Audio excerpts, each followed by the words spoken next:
مولاي صل وسلم دائما أبدا على حبيبك خير الخلق كلهم. بسم الله الرحمن الرحيم. واصبر لحكم ربك فإنك بأعيننا. صدق الله العلي العظيم وصدق رسوله النبي الكريم. نحن على ذلك من الشاهدين والشاكرين والحمد لله رب العالمين. إن الله وملائكته يصلون على النبي يا أيها الذين آمنوا صلوا عليه وسلموا تسليما. الصلاة والسلام عليك يا سيدي يا رسول الله وعلى آلك وصحبك يا حبيب الله. الصلاة والسلام عليك يا سيدي يا رسول الله وعلى آلك وصحبك يا رحمة العالمين. اللهم صل وسلم وبارك على سيدنا ومولانا محمد کریم الآباء والأمہات وعلى آلہ وأصحابہ وأولیاء أمته وعلماء ملته وأمته أجمعين عدد کرمک یا کریم یا کریم یا کریم یا کریم.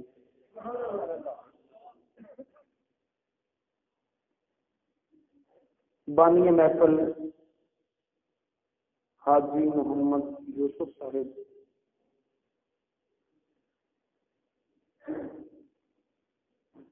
مہمان خصوصی زینت محفل و اہل علاقہ ڈاکٹر محمد ساجد نسیم صاحب، صدر میلاد کمیٹی ثانی صاحب، دیگر ارباب علم و دانش، اہل عشق و محبت،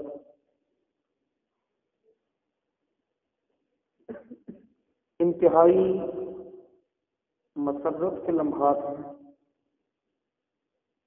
کہ اس وقت ہم پیارے محبوب صلی اللہ تعالی علیہ وسلم کی یاد میں محفل سجا کر بیٹھے ہیں. قیامت کا دن ہوگا، ہماری پوری زندگی تاریک رات کی طرح دکھائی دے رہی ہوگی، لیکن اس پوری زندگی میں جو جو لمحات پیارے نبی کے یاد میں گزرے ہوں گے وہ اس تاریک رات میں چمکتے ہوئے ستارے نظر آئیں گے. تو وہ یہ لمحات بڑے قیمتی ہیں جو محبوب کی یاد میں گزر رہے ہیں.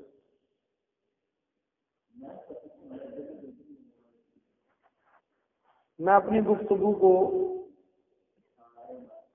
اپنے والد گرامی حضرت علامہ مولانا محمد حنیف چشتی رحمۃ اللہ تعالی علیہ ان کے لکھے ہوئے کلام سے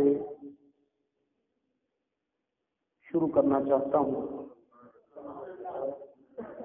تاکہ ان کی لکھی ہوئی نعت اس محفل میلاد میں پڑھی جائے تو آج کی محفل میلاد کے ملنے والے اجر و ثواب میں ایک حصہ والد گرامی رحمۃ اللہ علیہ کا بھی ہو جائے. تو خوش گلو نعت خواں نہیں ہوں، آپ میرے ساتھ ملیں گے تو انشاءاللہ ذوق بن جائے گا.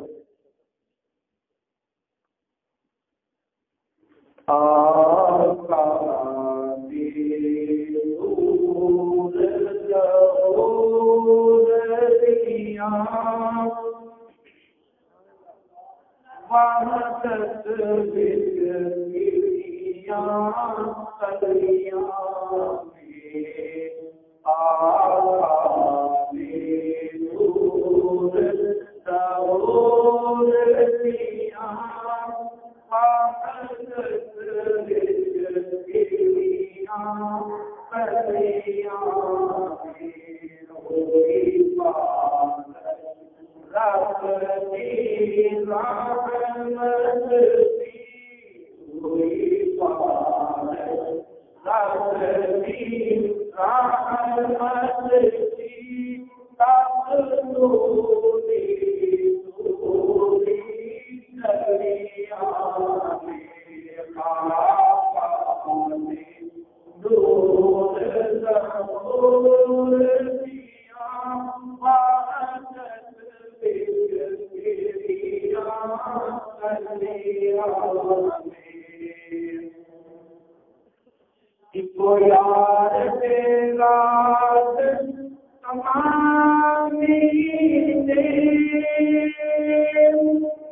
نوری جسمی دے غلامی دے نوری جسمی دے غلامی دے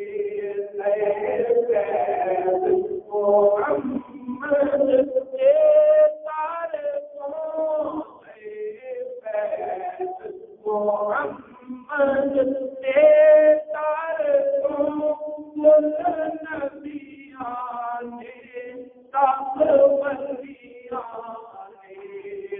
آقا نے نور ظہور دیا وحدت بکریاں کلیاں خدا راز حنیف نیارا سانو تک تو یار پیارا سانو تک تو یار پیارا جو مشتاق دیدار دیا جو مشتاق دیدار دیا در دل برسا مل کلیاں میں آقا نے نور وحدت بکریاں کلیاں میں ہویا فضل کمال رحیم دائم کوئی رات آرامین دائم ہویا فضل کمال رحیم دائم کوئی رات آرامین دائم جمیم دے نور عظیم لائے جمیم دے نور عظیم لائے جس سے جھک دیا پھلیاں پھلیاں نے آقا نے نور ظہور دیا وحدت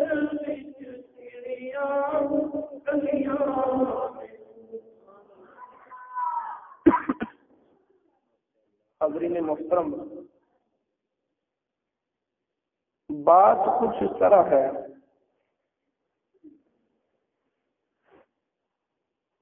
کچھ باتیں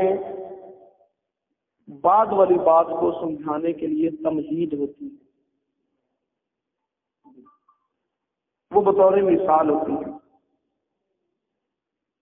جس آیت کریمہ کو میں نے تلاوت کرنے کا شرف پایا اس آیت کریمہ میں اللہ رب العزت اپنے محبوب کو ارشاد فرما رہا ہے کہ پیارے حبیب یہ ابو جہل یہ ابو لہب یہ عتبہ یہ شیبہ